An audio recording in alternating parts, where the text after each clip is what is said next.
কাবা শরীফ মানুষ যখন তাওয়াফ করে, এই তাওয়াফের ষষ্ঠ তাওয়াফে একটা দোয়া আছে।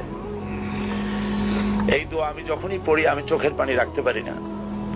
ষষ্ঠ শওতে ষষ্ঠ চক্কর একটি দোয়া আছে। দোয়াটা হচ্ছে আল্লাহুম্মা ইন্না আলাইয়া হুকুকান কাসীরান ফীমা বাইনি ওয়া বাইনাক। আয় আমার রব, তোমার সাথে আর আমার সাথে অনেক দেনা পাওনা আছে, আর তোমার বান্দাদের সাথেও আমার অনেক দেনা পাওনা আছে। তা আমি তোমার বান্দাদের কাছে যে বিষয় ঋণী আছি, সেই ঋণ পরিশোধের জন্য তুমি আমাকে যোগ্যতা দাও, পরিশোধের তৌফিক দাও। আর আমার কাছে তোমার দেনা আছে, তো আমার কাছে তোমার যে দেনা আছে সব দেনা তুমি শোধ করে দিয়েছো।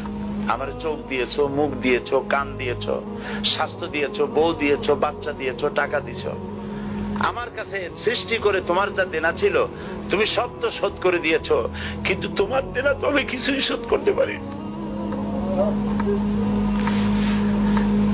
তোমার দেনা আমার শোধ করার একটা পথ আছে মাবুদ, সেই পথটা হলো তুমি আমার মাফ করে দাও।